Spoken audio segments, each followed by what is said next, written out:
तो भाग्य रेखा के बारे में बताया। अब भाग्य रेखा के बाद मैं बता रहा हूँ मैं आपकी यहाँ पर आपको व्यावसायिक रेखा। व्यावसायिक रेखा आपके हाथ के अंदर व्यावसायिक रेखा नहीं है, इसलिए आप कृपया करके किसी जगह व्यवसाय के प्रयास ना करें, वरना आपको सफलता नहीं प्राप्त होगी। आइए बात करता हूँ मैं पहले शुक्र पर्व के बारे में।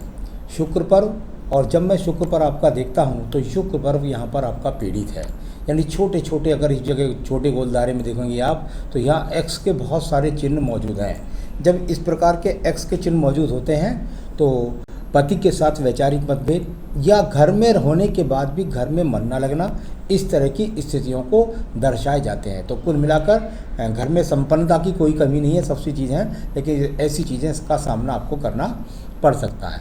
अब बात करता हूं मैं इसके बाद में आपकी आयु रेखा के बारे में। आयु रेखा, और यहाँ से बिल्कुल ये आपकी आयु रेखा लगभग अभी 70 वर्ष की आयु बनी हुई है, और इसके बाद भी आयु रेखा बढ़ती रहती है। तो 70 की एज यहाँ पर है। संतान सुख से को देखता हूँ तो यहाँ पर संतान की रेखाएं भी 2 स्पष्ट रूप से मौजूद हैं।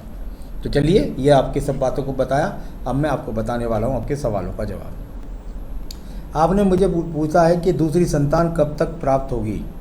देखिए, इस समय आपकी 40 की एज चल रही है, और यदि मैं शुक्र का इन्वॉल्वमेंट यहाँ देख रहा हूँ थोड़ा सा, तो अभी शुक्र में वो ग्रहण शक्ति बची है, साथ ही साथ बृहस्पति का भी इन्वॉल्वमेंट थोड़ा सा है।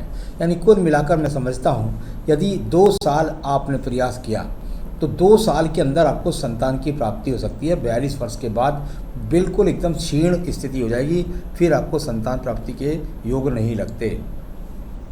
पति के व्यवसाय का पति की जन्मपत्री के द्वारा पता लग सकता है। आप उनकी date of birth, time, place भेज दीजिएगा, हम कुछ जन्मपत्री देख के उनकी सारी बातें आपको बता सकते हैं।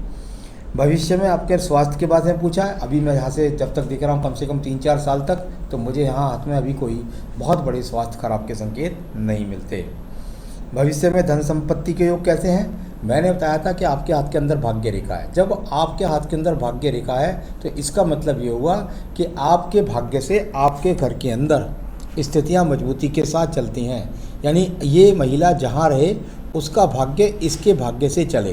यानी आप यदि कभी घर छोड़कर चली जाएंगी महीने 15 दिन के लिए, तो पता भी लग जाएगा घर वालों को कि क्या स्थिति घर की हो गई। तो कुल मिलाकर ये आपकी जो भाग्य रेखा है, इससे संपत्ति के योग ठीक ठाक है। आपके पास अनुकूलता बनी रहेगी, कभी किसी के सामने हाथ फैलाने की कोई आवश्यकता नहीं पड़ेगी। तो हमने पूछा मेरी पूजा और पाठ क्या बनता है। मैंने आपको बताया पूजा में, पाठ में आप केवल बस एक काम करिए 2 साल तक, क्योंकि मैं चाहता हूं कि संतान भी उत्पत्ति हो जाए और आपका स्वास्थ्य भी ठीक रहे, साथ ही साथ पति से वैचारिक मतभेद हैं वो भी ख़त्म हो जाएं, क्योंकि हाथ में कोई ऐसे तलाक वलाक के योग नहीं है। तो यहाँ उन सब चीज़ों को अनुकूल करने के लिए आपको ओम ब्रह्म बृहस्पति नमः, ओम ब्रह्म बृहस्पति नमः की माला का 3 का माला का जाप करें, और कम से कम हर बृहस्पतिवार को, बृहस्पतिवार का व्रत ना कर सकें तो बृहस्पतिवार की कथा लगभग 2 साल तक तो अवश्य पढ़ें, उसके बाद उसका उद्यापन करें। साथ ही साथ आप रोज़ाना अपनी पूजा में देवी कवच को शामिल कर सकती हैं।